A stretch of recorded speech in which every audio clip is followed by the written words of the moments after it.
విశ్వదర్పణంకి స్వాగతం. ఈ కథను మీకు అందిస్తున్నది వెంకట ఉత్తర. కావేరీ నది ఒడ్డున శాల్మలీపురం అనే పట్టణం ఉండేది. దీన్నే కారైక్కార్ అని కూడా అంటారు. ఆ పట్టణం సిరి సంపదలు, రత్నరాశులతో నిండిన పెద్ద పెద్ద భవనాలతో నిండి ఉండేది. అక్కడ ధనదత్తుడు అనే శివభక్తుడైన వైశ్యుడు నిత్యం అన్నదానం చేస్తూ ఉండేవాడు. అతడు శంకరుని దయతో ఒక పుత్రికను పొందాడు. తన వంశాన్ని ఉద్ధరించే కళగలిగిన ఆ పిల్లకు పునీతవతి అనే పేరు పెట్టాడు. ఆమె బాల్యం నుంచే సద్గుణాలు, రూప సంపద కలిగి అందరినీ ఆకట్టుకుంటూ ఉండేది. తండ్రి ఆమెకు ప్రతిదినం స్నానాధికాలు అయ్యాక ముచ్చటగా 3 పవిత్ర భస్మరేఖలు దిద్దేవాడు. పునీతవతి పెండ్లి ఈడుకు వచ్చింది. ఆమెకు అన్ని విధాల ఈడు జోడు అనిపించే వైశ్యకుమారుడు పరమదత్తునితో ఆమె వివాహం జరిపించారు. వరుడి తల్లిదండ్రులను ఒప్పించి ధనదత్తుడు అల్లుణ్ణి తన ఇంట్లోనే ఉంచుకుంటాడు. వారికి వేరే పెద్ద భవనాన్ని కట్టించి ఇచ్చి తన సంపదలో సగం ఇచ్చి వాళ్ళని కళ్ళ ముందే ఉండేలా ఉంచుకున్నాడు. ఎంత సంపద ఉన్నా పరమదత్తుడు పరమ లోభి. భార్య తను అంతే. మూడో వ్యక్తికి ఏమీ పెట్టడు, భార్యను పెట్టనీయడు. మరి పునీతవతో చిన్నప్పటి నుంచి శివసేవతో పాటు శివభక్తుల సేవ చేసే గుణవతి.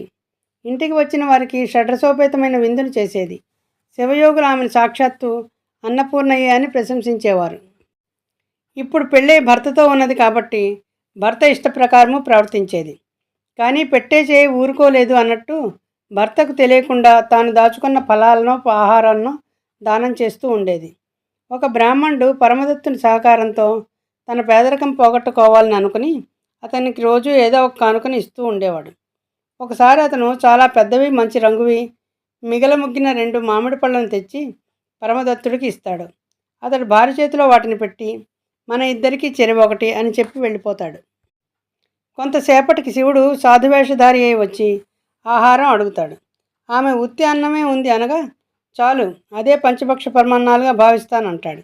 వట్టి అన్నాన్ని పెట్టలేక ఉట్టిపై కొద్దిగా మిగిలిన పాలు కూడా వేసి తనకై ఉంచిన మామిడి పండును కూడా వడ్డించింది. ఆ సాధువు సుష్టుగా తిని దీవించి వెళతాడు. ఆ సాయంకాలం పరమదత్తుడు ఇంటికి వచ్చాక పునీతవతి అతనికి రుచికరమైన భోజనంతో పాటు ఆ మామిడి పండును కూడా వడ్డించగా అతడు ఆ పండును తిని రుచి చాలా బాగా ఉందనిపించి 2వ పండును కూడా ఇవ్వమంటాడు. పునీతవతి తాను చేసిన పని చెప్పడానికి భయపడి దిక్కుతోచగా వంటింట్లోకి పరిగెత్తి, ఓ పరమేశ్వర, నన్ను ఈ విపత్తు నుంచి నువ్వే కాపాడాలి అని ప్రార్థించగానే శివాగ్ని చేత ఆమె చేతిలో ఒక మామిడి పండు పడింది. అది తిన్న భర్త, ఇది ఇందాకటి పండులాగా లేదు, అద్భుతమైన రుచిగా ఉంది, ఇది నీకెక్కడిది అని అడగగా శివుని దయతో లభించింది అని చెప్తుంది. అదే నిజమైతే ఇంకొక పండును కోరి తెచ్చి ఇవ్వమంటాడు భర్త. చేసేది లేక ఆమె మళ్ళీ లోపలికి వెళ్ళి, ధర్మ, అర్థ, కామ, మోక్షాలనే 4 రకాల ఫలాలను ఇచ్చే పరమశివ, ఇంకొక ఫలాన్ని కూడా ఇవ్వవలసిందని కోరగా వెంటనే అలాగే జరుగుతుంది.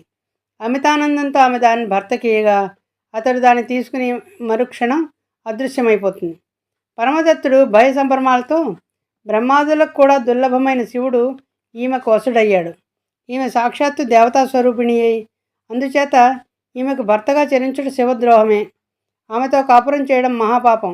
ఇంతవరకు చేసిన దానికి ప్రాయశ్చిత్తం ఎలా చేసుకోవాలో ఏమిటో అనుకుని కొంతకాలం తర్వాత ద్వీపాంతర వ్యాపారం అనే వంకతో బయలుదేరి వెళ్తూ, నేను వచ్చేదాకా నీవు శివభక్తులకు రోజు రుచికరమైన భోజనం ఏర్పాటు చేయి అని చెప్పి వెళ్ళిపోతాడు.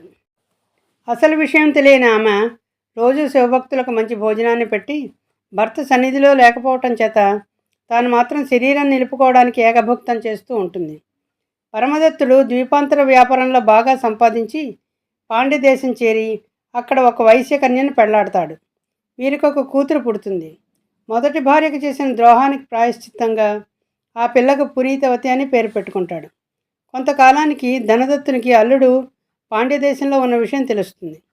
పల్లకి ఎక్కించి తన కూతుర్ని భర్త దగ్గరికి పంపుతాడు. పరమదత్తుడు 2వ భార్యతో సహా ఎదురేగి ఆమెకు సాష్టాంగపడి, నీవు దేవతా స్వరూపిణివి, నీకు నేను తగను. నేను చేసిన పాపానికి నిష్కృతిగా నా కూతురికి నీ పేరే పెట్టుకున్నాను. నీకు శరణాగతి చేస్తున్నాను. నువ్వు ఇక్కడ ఉంటే నేను ఈ ఊరు విడిచి వెళ్ళిపోతాను అంటాడు. పునీతవతి గుండె పగిలింది. ఒక్కసారిగా నిస్త్రాణ ఆవరించింది. నెమ్మదిగా భర్తతో, ప్రాణేశ్వర, నేను మీ కొరకే ఈ శరీరాన్ని ఇన్నాళ్ళు రక్షించుకున్నాను. మీకు అవసరం లేని ఈ యవ్వనం నాకెందుకు అని అంటూ, ఓ ఈశ్వర, ఈ సౌందర్యాన్ని వదిలి నేను వికృత రూపాన్ని పొందాలి అని ప్రార్థిస్తుంది. శివాగ్ని చేత అందరినీ భయభ్రాంతులను చేసే వికృత రూపం ఆమెకు సంక్రమిస్తుంది. ఎముకల గూడు లాంటి అష్టవంకరల రూపంతో పాటు కవితాధార కూడా ఆమెకు సంక్రమిస్తుంది.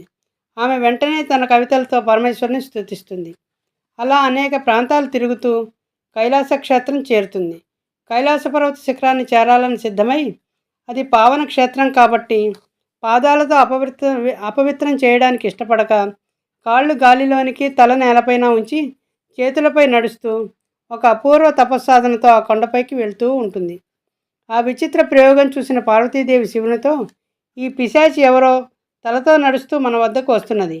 ఆమె రూపం భయంకరంగా ఉన్న తపశ్శక్తి అమోఘంగా ఉంది అన్నది. శివుడు చిద్విలాసంతో, జగన్మాత, మన భక్తులకు ఎంతోమందికి ఈమె అన్నపోషణ చేసింది. నీకు ఈమె పూజనీయురాలు సుమా అంటూ పార్వతీదేవిని చేతిని పట్టుకుని ఆ భక్తురాలికి ఎదురేగి, తల్లి నీకు క్షేమమేనా అని అడిగి, ముందుగా జగన్మాత గౌరికి నమస్కరించు అని ఆదేశించగా, ఆమె అట్లే చేసి, శివయ్య, నాకు దర్శనమిచ్చి ధన్యురాలను చేశావు అన్నది. శివుడు నీ కోరిక ఏమి అని అడగ్గా, జనన మరణాలు నివారించి నీ యందు భక్తి నిమ్ము, నీ ఆనంద తాండవాన్ని చూడాలనుంది, నాకది చూపించు అంటుంది. శివుడు, నీకది వటారణ్యంలో లభ్యం అవుతుంది, అక్కడికి వెళ్ళు అనగా, నేను వెళ్ళలేను అని శివుని పాదాలను స్పృశించాలని అనుకోగా శివుడు అంతర్ధానం అవుతాడు. శివాజ్ఞచే వినాయకుడు ఆమెను వటారణ్యంలోని దేవసభకు చేర్చాడు. అక్కడ నంది తెరచాటున ఉన్నాడు. సరస్వతీదేవి వీణ వాయించుతోంది. లక్ష్మీదేవి వేణుగానం వినిపిస్తూ ఉంది. విష్ణువు మధ్యలో వాయించగా బ్రహ్మ తాళం వేయసాగాడు. 4 వేదాలు దీపికలై కాంతులు వెదజల్లుతున్నాయి. సనక సనందనాథులు సభలో ఉన్నారు.